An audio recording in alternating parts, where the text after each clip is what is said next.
Hey guys, tonight we're stepping into the velvet corridors of rumor, the kind that cling to walls thick with centuries of candle soot and whispers. You're not just listening to history, you're wandering it, barefoot on cold flagstones, breathing in the faint scent of beeswax polish and someone's last desperate prayer. Hey guys, tonight we're stepping into the velvet corridors of rumor, the kind that cling to walls thick with centuries of candle soot and whispers. You're not just listening to history, you're wandering it, barefoot on cold flagstones, breathing in the faint scent of beeswax polish and someone's last desperate prayer. Hey guys, tonight we're stepping into the velvet corridors of rumor, the kind that cling to walls thick. Every table is its own economy, its own battlefield. You read them the way others read a menu, spotting the mergers in progress, the silent partnerships forming over a single raised eyebrow. You've been here enough nights to know the gala's rhythm, the early laughter, the middle stage business talk, the final hour deals whispered over empty dessert plates. You move between tables with a grace that looks automatic but is anything but. The champagne flutes on your tray are perfectly spaced. The stemware glints under the downlighting, catching the eye. The service here is meant to be invisible, waiters as part of the architecture. But you've learned that invisibility is just another kind of vantage point. As you set a drink down for a silver-haired woman in a backless gown, her words drift up to you. If he doesn't close by Friday, they'll lose the board. You tuck the phrase away. At the next table, a man with an unbuttoned collar mutters about a supplier default. Every sentence is a puzzle piece. Every overheard complaint is a tell. You pass near the CEO's table again. Not close enough for him to acknowledge you, but close enough to overhear the conversation shift. They're talking about international expansion, about markets they clearly don't understand. There's arrogance in his tone, a certainty that no one here will challenge him. Your tray is empty now, so you retreat to the staging area near the service bar. A younger waiter, barely 20, is frowning at a small TV mounted high in the corner. "Feed's dead again," he says, pointing to the black screen. That feed, the Gala's live AV projection, keeps the donors and guests entertained with live shots, sponsor graphics, and charity updates. You glance toward the control booth across the room. No one's moving fast enough to fix it. You know exactly how the system works, because you helped design it years ago for an event. Management company that never knew your real net worth. You set the tray down, slip a coaster into your pocket, and cross the floor in a line that looks casual, but is aimed straight at the back curtain. A staff-only sign barely slows you. Inside, cables snake across the floor and a harried technician is on the phone. "We'll be back up in 10, he's saying, but you've already spotted the issue. A loose feed at the splitter. A quick twist, a satisfying click, and the screen flickers back to life. Applause bursts in the main hall as the sponsor reel plays again. The tech stares at you, startled. "How?" he starts, but you're already gone, back through the curtain before anyone in the crowd has a chance to notice. Except, someone did notice. From across the room, the man in the charcoal suit, the one who watched you earlier, meets your eyes. He doesn't smile, but he tilts his head slightly, like a chess player who's just spotted an opening. You give no reaction, just pick up a fresh tray and move on. The CEO laughs at something, but his voice doesn't carry quite as far this time.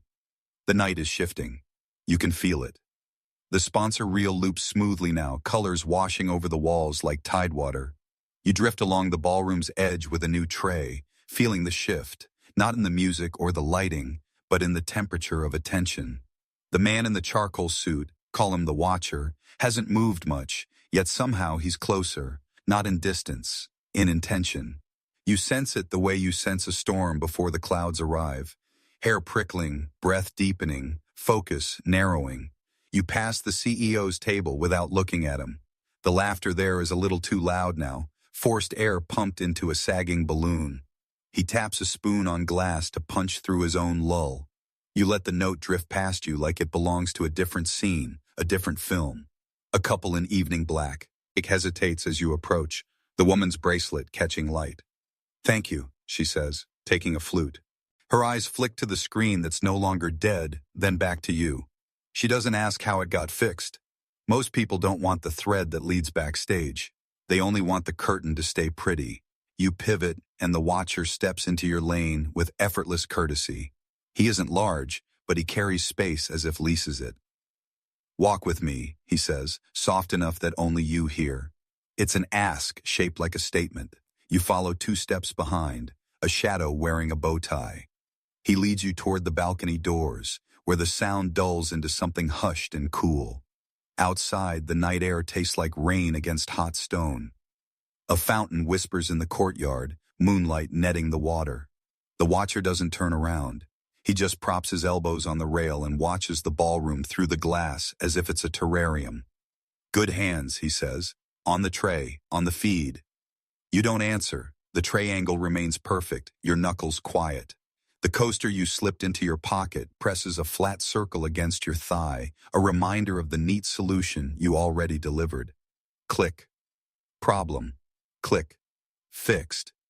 He nods, unfazed by silence. When a room pretends to forget you're there, you can learn more than any invited guest. He glances at your vest, and you realize what he's actually watching, not the uniform, but what it conceals. "I used to bus tables." "I can recommend better shoes for it," you say, and the faintest smile tugs his mouth. He's testing the edges. You let him. A burst of applause filters through the glass, then fades.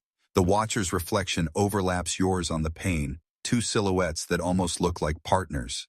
"At table 12, he murmurs. "They're calling the Africa expansion a slam dunk. They think a discount rate is a vibe." He lets the sentence dangle between you, inviting you to complete it.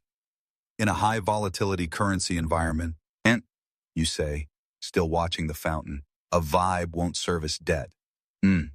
He studies you. "And at table 4, your friend in the midnight blue suit is promising a margin profile that doesn't survive freight spikes or a 2% uptick in churn." You don't look back at the CEO.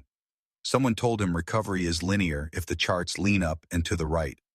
Someone tells every CEO that, he says, until the curve leans down and the board finally remembers gravity. He doesn't ask who you are. He poses the thing as a riddle, as if the answer is more interesting earned than given. You let 3 seconds pass. In the quiet, a delivery truck groans on a distant street. Beneath it, the steady fountain counts time. "You're not here for the chicken or the speeches," he says eventually. "You're here to see who's paying attention. Attention is the cheapest due diligence," you reply, "and the hardest currency." He turns finally, and you see the face the market pages love. A certain Atlantic hard set of jaw, a nose that's been broken once and didn't bother to hide it, eyes that grade everything they land on. He looks down at the embossed corner of cardstock peeking from your vest pocket, a tell you didn't realize you'd left exposed. You could say it's a seating chart or a service checklist, but the paperweight is wrong for that, and his eyes say he knows. "Wrong pocket," he says lightly. You slide the card deeper, as if that solves anything. "Right night," you say. A faint commotion rises inside. The AV feed is shifting to a live charity moment, cameras sweeping the room, spotlight daubing tables with sudden attention. You both watch donors straighten, the performative way hands reach for wallets when they sense they're about to be seen. You fix the feed like you'd done it before, he says, like you don't mind crossing a line if it means the show keeps moving. Lines are suggestions when 100 moving parts need to hit their mark, you say, and when something's about to break, I prefer it breaks toward me. This time, he doesn't hide the smile. What breaks toward you tonight? You think about the numbers you overheard, the Friday deadline, the supplier default, the international fantasy at the CEO's table, and the map redraws itself in your head. You see it not as 9 disconnected scenes, but as a single sweep. A soft spot here, a pressure point there, a hinge you can lift with a fingertip if your timing is right. You feel again the tray's weight, its balance. The world is balance. Get under the center of mass, and even a chandelier can be moved. Someone's deal is mispriced, you say. Someone else is scared to admit it. And you, he says, are neither. You let that sit. His phone buzzes. He silences it without looking. Then, as if changing topics to see if you keep pace, he gestures with his chin to the far side of the room. You recognize the logo on the step and repeat? Portfolio, you say. Consumer roll-ups, high leverage, low patience, good at PR, less good at unit economics when freight and returns go sideways. You tilt your head. They're courting table 7. She hates PR and loves returns. He says, pleased enough to hide it poorly. Name? Would you like the one on her invitation or the one on the fund documents? And there it is, he murmurs. The line crosser with the right map. A waiter taps through the door with a tray of mini tarts. He pauses, startled to see you and the watcher standing where the expensive people usually stand. You save him with an unspoken nod, go on, and he slips back inside, grateful. The watcher reaches into his inside pocket and produces a slim black pen, the kind counsel likes to buy in bulk even though they pretend it wasn't a decision, and writes a number on a cocktail napkin. He places it on your tray, a tiny stage, then anchors it with the weight of an unused fork, as though to keep it from flying away. Bring me a coffee in 10 minutes, he says, to the little lounge before the library. No sugar. He waits a half beat. If you're not actually a waiter, you raise the tray a millimeter and salute. What if I am? Then you'll bring coffee like a professional and still leave me wondering why a waiter knows the shape of a deal before it throws a shadow. He glances back through the glass. The spotlight passes over the CEO who soaks it like a lizard finding sun. He mocked you because the room let him, the watcher says. Rooms have terrible taste. Sometimes they need help. He leaves you with the pen's faint ink scent and the napkin's weight on stainless steel. Inside, the cameras cut to a video about the charity's mentorship program. The irony skims the room without landing. You step back into the ballroom, the bass line of the jazz settling under your steps. The CEO's table roars at some private joke. You don't grant them your eyes. Instead, you pass the AV booth again, letting your fingertips brush the curtain as if checking a pulse. Healthy, for now. At the service bar, you order a coffee as if that were your only mission. The young waiter from earlier raises his eyebrows. For who? Room off the library, you say. No sugar. He nods, and you use the moment to fold the napkin once and slide it under the coaster in your pocket. 2 small circles cushioning each other. It feels like symmetry. On your way to the side corridor, you catch a reflection, your bow tie neat, your eyes calm, your shoulders level.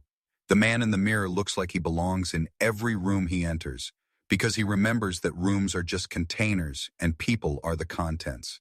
You breathe in the layered scents, orange peel oils from a twist, vanilla from table candles, a thread of ozone from the AV rig, and follow the path you already drew in your head. As you approach the lounge, you pass the CEO in conversation with a Bose ARD member. He doesn't see you until his sentence is already out in the world. You can't trust staff to think strategically. The words hang there, and then he does see you, and you can tell from the flicker in his eyes that he wonders whether you heard. You offer the neutral expression he expects from a uniform, and keep moving. The lounge door is cracked. Light spills like a secret. You nudge it open with your shoulder. On time, the watcher says from an armchair, no surprise in his voice. He points at the low table. Set it there. You set the cup down, steady and precise. Then you take the coaster from your pocket and slide it beneath the porcelain without fanfare. The napkin stays hidden in your vest, ink warming to your body heat like a yes. Before we talk, he says, tell me what's wrong with their Africa slide in 3 sentences. You answer in 2. When you finish, he nods once. Good, he says. Now tell me what you want the room to learn tonight. You look toward the door, where the ballroom's murmur hums like a tide. That assumptions have a bill, you say, and it's due when the check arrives. He smiles with his eyes this time. Then let's make sure the check lands on the right table. A distant chime signals the next stage of the evening. Somewhere a camera swings. Somewhere a spotlight finds a face. You straighten, ready to move a chandelier if you must. The night keeps changing. You're the one changing it. The lounge door clicks softly behind you as you step back into the hallway. The faint hum of the Gala swells with each stride toward the main floor, a reminder that the night's pulse hasn't skipped a beat. Yet, beneath the polished small talk and orchestrated laughter, currents are shifting. You've stirred them. You glide past the mirrored wall at the corridor's bend, catching a glimpse of yourself. The black vest, crisp shirt, and bow tie are still perfect, but your eyes have sharpened. They're no longer the eyes of someone simply serving drinks. They're me. Assuring angles, timing, and weight, the invisible math of power plays.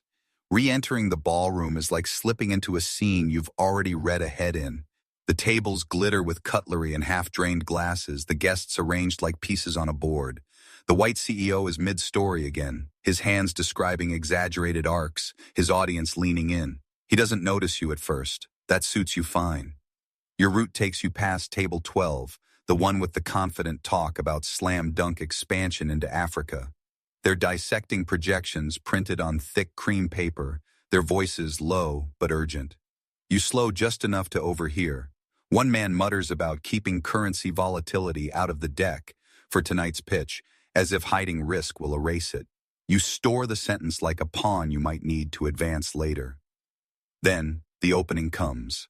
A chair scrapes at the CEO's table, and one of his companions, an oil and gold cufflink type, flags you down with a snap of his fingers.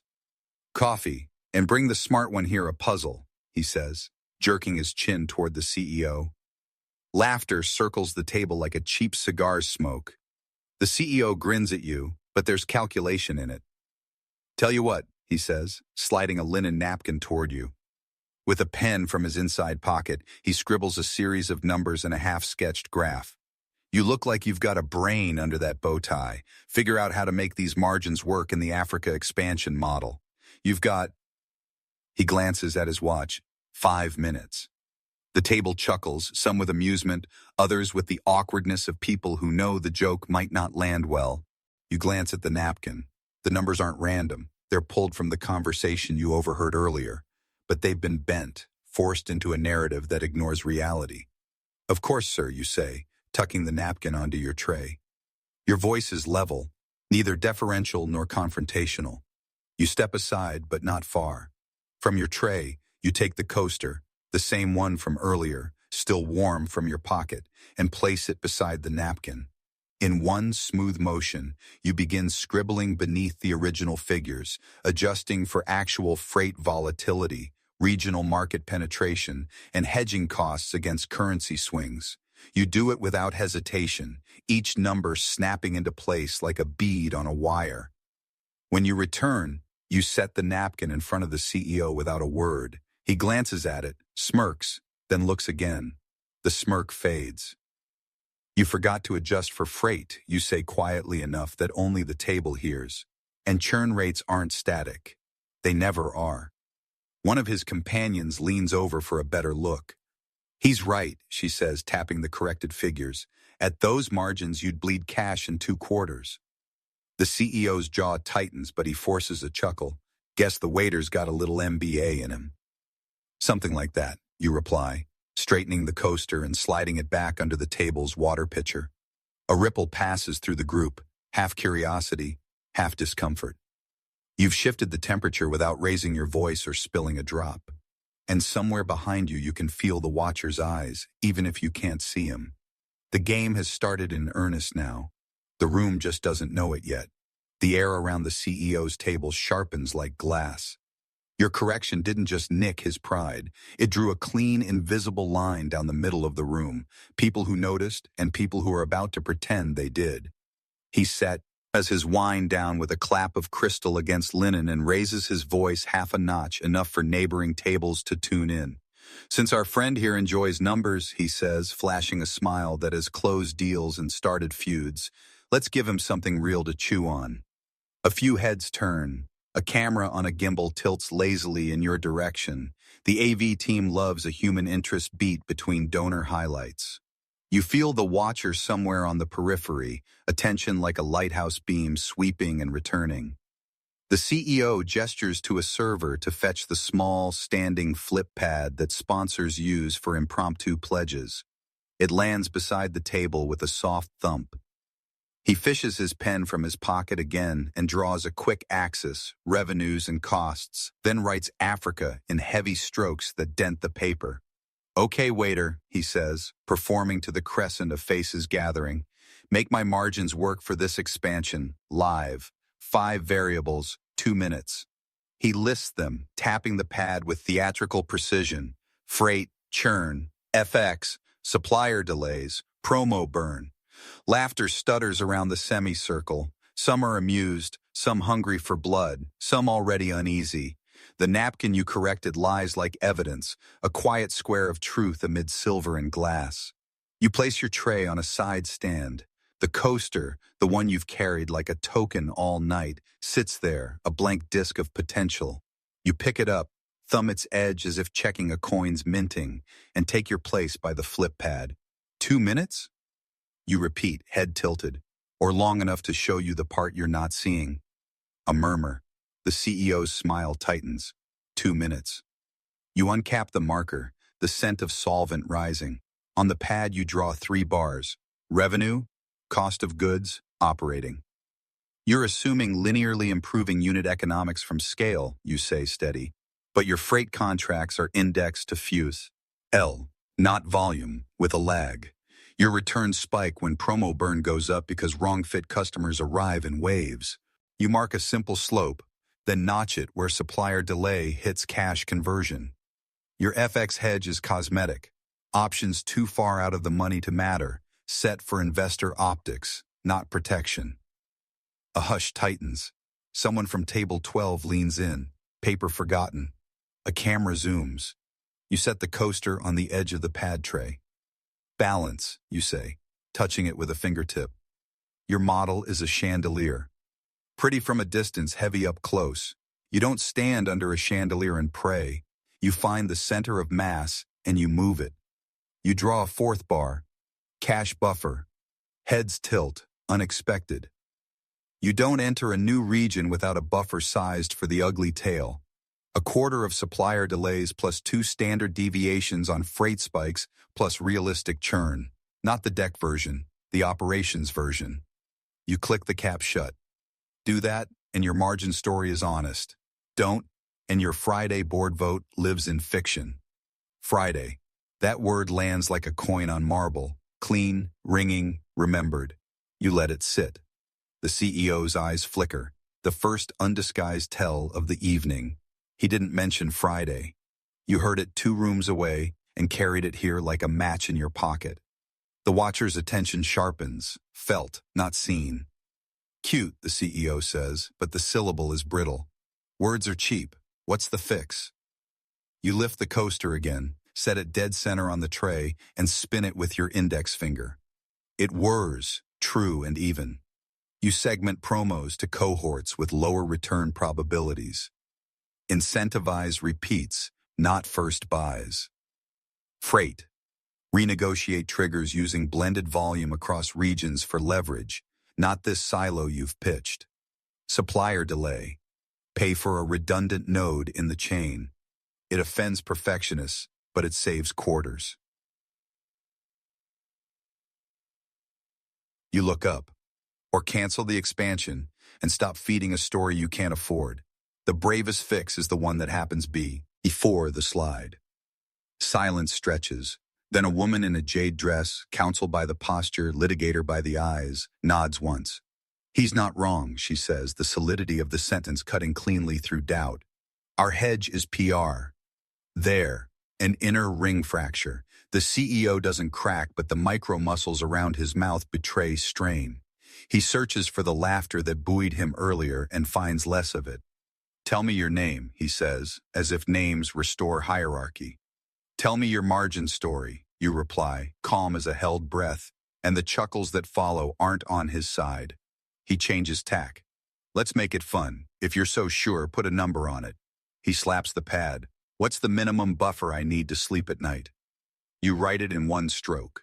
Not a range, not a consultant's hedge. A number, anchored in the overheard defaults, the observed slippage, the ratio implied by the very napkin he handed you. You place the marker down. The figure looks big until you compare it to reputational damage and covenant breach. Someone whistles softly. That's the right order of magnitude, Jade Dress murmurs to no one and everyone. Your character reveals itself not in a resume, but in a refusal. You won't humiliate him. You could, easily, publicly, but you grew up on kitchens and shop floors where people taught you that humiliation is a blunt tool. Precision does the work without the mess. You keep your tone level, your posture modest, your bow tie straight. The power sits in the math, not the performance. You return the marker. You don't have a numbers problem, you say. You have a story problem that's pretending to be numbers. The circle breaks a fraction as attention swivels. Some toward you, many toward the watcher, who has approached without fanfare and now stands just inside the ring, hands in pockets, a small storm carried neatly between his shoulders. He doesn't speak, like he doesn't need to. His presence reframes the scene. This is no longer a parlor trick. This is due diligence done in daylight. The CEO registers him and recalibrates, the way a man adjusts his smile for a camera he didn't realize was live. Enjoying the show? He asks, a shade too hearty. Show's end, the watcher says mildly. Businesses continue. The line floats there, simple and devastating. Around you, guests drift back to their seats, pretending they weren't there, pretending they didn't just watch gravity rediscover a room. The camera eases away toward the stage. The AV team picks a safer storyline. Your fix earlier keeps the screen smooth, and the irony tastes like citrus on your tongue. As you lift your tray again, the coaster resting faithfully at its center, the CEO leans forward, lowering his voice to an intimacy that smells like threat. Stay in your lane, he murmurs. This isn't your world. You hold his gaze, friendly as a sunrise. Lanes are painted by people who own the road, you say. Tonight, I'm balancing the traffic. You turn without flourish, wait perfect, stride unhurried. A hand brushes your sleeve, the oil and gold cufflinks man, now subdued. Where'd you learn that? He asks, meaning the math, the poise, the nerve. You give him the truth he can handle. I've carried heavier things than a tray. He lets you go and you feel the room tilt a degree in your favor, a chandelier shifting minutely toward a new center of mass.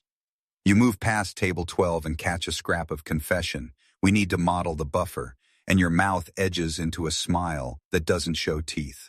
By the time you reach the corridor for the library lounge, the watcher is already there, a step ahead, hands still in pockets. 2 minutes, he says softly.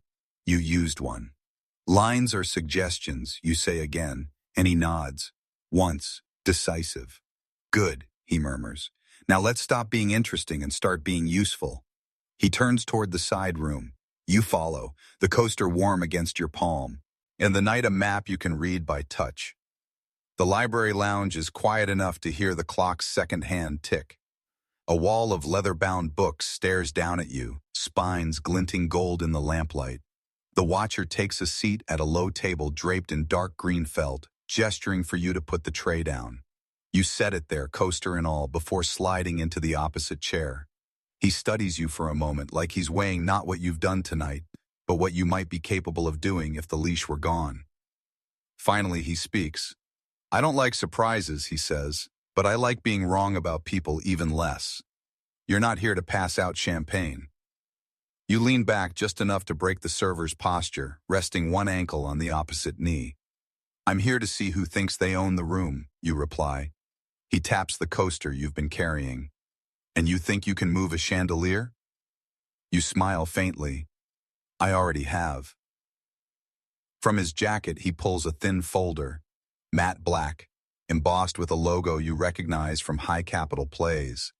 A growth fund with a reputation for taking undervalued companies and turning them into market disruptors. He slides it across the table. Tell me what you see. You flip it open.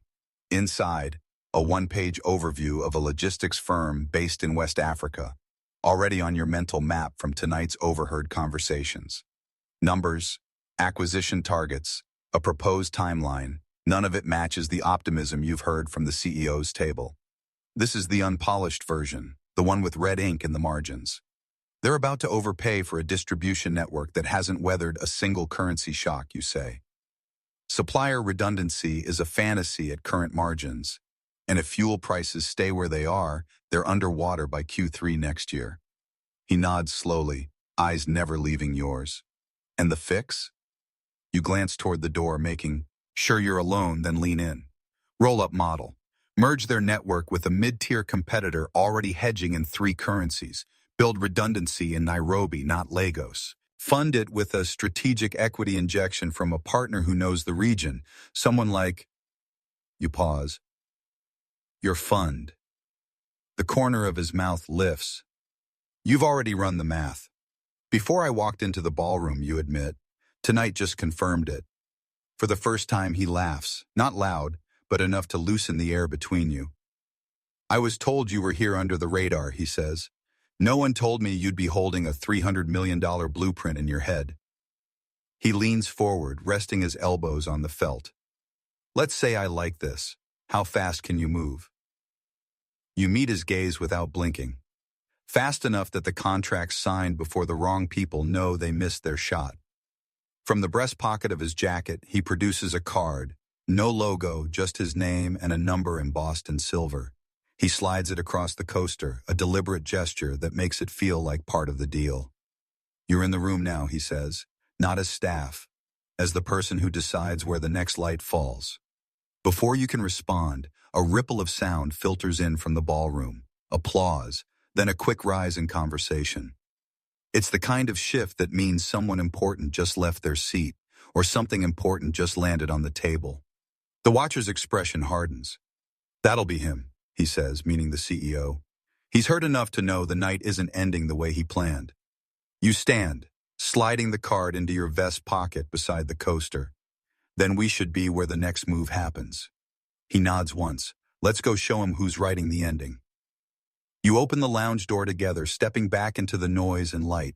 The CEO is on the far side of the room, his smile tighter now, his eyes scanning the crowd until they land on you. The watcher's presence beside you makes him blink, just once, but it's enough. The chandelier above sways almost imperceptibly, as if sensing the weight has shifted. The air in the ballroom feels different now, warmer, denser, as though every whispered conversation is carrying a current toward you. You and the watcher step into the open, moving through the crowd with the kind of ease that comes from knowing where you're going before anyone else does. The CEO catches sight of you again, his smile adjusting into something between charm and calculation. He excuses himself from a knot of guests and starts in your direction, drink in hand, posture crisp as a contract clause. His eyes never leave yours, but you can see the shift in his gait, a little faster than casual, a little slower than urgent. By the time he reaches you, he's already speaking. I didn't get your name earlier, he says, voice pitched low enough to sound personal but loud enough for nearby ears to catch. You glance at the watcher, who's studying the CEO like an appraiser examining a painting. Names are the least important part of tonight, you say. It's the numbers that matter. The CEO smirks, but there's strain in it. Well, the numbers tell me we could be useful to each other. Do they? The watcher asks, tone mild but anchored.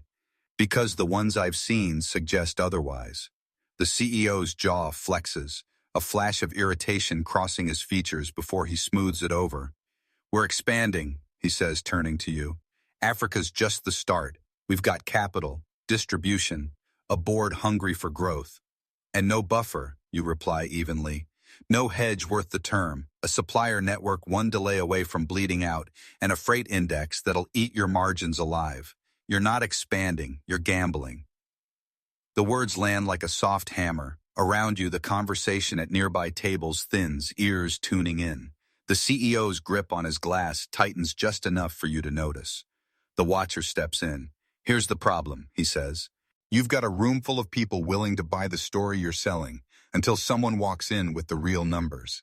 And tonight, he gestures subtly toward you, someone already has. The CEO's gaze flicks between the two of you, weighing his options. So what's the play? He asks finally. You tilt your head. The play is simple. You get out of the way. There's a moment where no one speaks. Then the watcher pulls a slim leather folder from inside his jacket and sets it on the nearest table. This is a partnership agreement, he says. One that will roll your intended expansion into a joint venture with a logistics firm that actually knows the terrain. It's backed by my fund, managed by someone who can keep it from collapsing under its own ambition. The CEO's eyes narrow. Managed by who? You hold his gaze. Me. A faint flush rises in his cheeks, whether from embarrassment, anger, or the sudden awareness of the room's attention. You can't tell. He looks around, realizing that more than a few faces are watching closely now. People who matter. People whose opinions outlast the hors d'oeuvres. The watcher opens the folder, revealing crisp pages and signature tabs. You can sign tonight, he says, and save your board a nasty surprise on Friday. Or you can walk away and watch someone else close the deal you thought you had. The CEO stares at the document, then at you. For a long moment, the only sound between you is the slow, syncopated pulse of the jazz trio in the corner. This isn't how I do business, he says finally. No, you agree, but it's how you stay in business. The watcher slides a pen across the table, the click loud in the hush. The CEO doesn't reach for it, yet, but he doesn't walk away either. You can feel the balance shifting, the chandelier swaying again. This time, you're standing directly beneath it, and the center of mass is exactly where you want it. The CEO's fingers hover over the pen, his gaze darting between the document and your face. Around you, the Gala's noise hums on, but the immediate space feels vacuum seal, and no one's talking, yet everyone's listening. The watcher doesn't rush him. He just lets the silence stretch, the kind that makes a decision heavier with every passing second. I don't like being cornered, the CEO finally says. His voice is quiet now, stripped of the performance from earlier. And I don't sign things I haven't picked apart myself. You nod slowly, then pick. You rotate the folder toward him, flipping to the key pages. Clause 14, Supplier Redundancy Plan. Clause 19, Currency Hedge Recalibration. Clause 22, Shared Freight Leverage. It's all there. And if you think it's charity, look at the projected IRR for both parties. You're not giving something up, you're buying insurance with growth baked in. He scans quickly, eyes snagging on numbers, on notes typed with precision. The watcher stands with his hands clasped loosely in front of him, expression unreadable. The thing about deals, he says softly, is that the right ones never feel like a loss. They feel like balance. The word lands. The CEO glances at you, just for a heartbeat, and you let him see nothing but calm. Not triumph, not push, just certainty. You could refuse, you add, and keep playing the game you came here to play. But by Friday, when your board sees the unvarnished risk, someone else will be telling this story, and it won't be you. His jaw works. You can almost hear the calculus, ego versus survival, control versus collapse. Then with a short exhale, he picks up the pen. The scratch of ink on paper is soft, but in this moment it might as well be a drumbeat. First signature, then second, then the initials on each tab. You keep your posture still, eyes on the pen's path, the way you'd watch a final chess move fall into place. When he's done, he closes the folder and pushes it toward the watcher. There, he says, the edge in his tone trying to reclaim ground. Happy? The watcher doesn't answer immediately. He lifts the folder, taps it once against his palm, and slips it back into his jacket. I'm satisfied, he says. Happiness is for after the work's done. The CEO straightens his jacket and looks at you. I suppose I owe you a drink. You lift your tray, the coaster still perfectly centered. You owe yourself a future, you say. For a moment, something like respect flickers in his expression, quick, fragile, gone before it settles. Then he turns away, merging back into the Gala crowd. The watcher glances at you. You realize you just made him sign in front of half the room. That was the point, you say. Witnesses make paper heavier. He chuckles quietly. You think in leverage, I like that. As the two of you make your way toward the exit, you catch fragments of whispers following in your wake. Questions, speculations, theories. It's not mockery anymore. It's curiosity, interest. You step out into the night air. The rain has started, fine and cool, the streetlights haloed in mist. Somewhere inside, the music swells again, the ballroom sliding back into its carefully rehearsed rhythm. But the deal has been struck, the chandelier has moved, and in the back of your mind, you're already drawing the next map. The rain dapples the marble steps outside like a soft drum roll, but inside the ballroom, the rhythm has already changed keys. When you and the watcher re-enter, the hum of conversation lifts toward you rather than away. Faces that slid past you earlier now hold, reassess, align. You feel the shift not as applause, but as gravity, an invisible tug that says the room has found a new center of mass. You move through the glow of chandeliers that seem a fraction lower, warmer. The AV feed you resuscitated an hour ago cycles through sponsor logos and live shots of smiling donors. No one notices the clean continuity except you, the quiet satisfaction of a thing done right and left unmentioned. The young waiter who flagged the black screen earlier catches your eye. He gives a small, tarnished nod, as if he has been watching a magic trick from the wings and has finally guessed the method. You lift 2 fingers off the tray, a blessing, a promise, a reminder that lines are suggestions and doors are hinges. At table 12, the slam dunk crowd is huddled over their cream paper again, but the tone has shifted from bravado to inquiry. Cash buffer at this multiple, someone whispers, underlining your number. At the CEO's circle, edges have softened. The jade-dressed counsel confers with a colleague, voice even, efficient, already planning how to brief the board before Friday. The CEO himself stands a step outside the ring like a man who has just learned his eyes adjust differently in honest light. The folder you watched him sign is gone, absorbed into the watcher's jacket like a document returned to its true element. The watcher steers you toward the balcony doors again, as if endings and beginnings should share a view. The fountain still whispers in the courtyard, rain adjusting its tempo across the water's skin. It's done, he says, not triumph so much as assent. Counter-signatures in the morning, counsel in an hour, and a press line that says what happened without saying how. He looks at you. You understand why we do it that way. Because witness makes paper heavier, you say, and memory is a kind of collateral.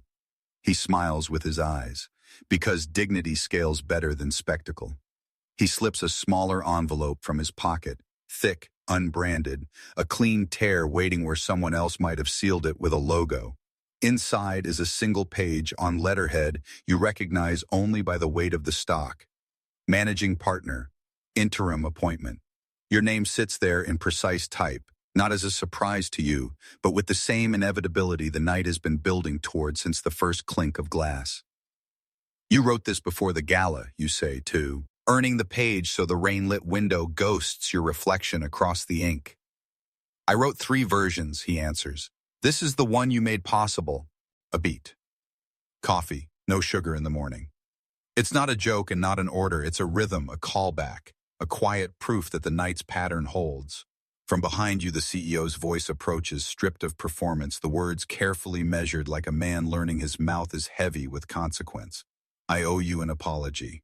He doesn't dress it up. And he glances at the watcher, then back to you.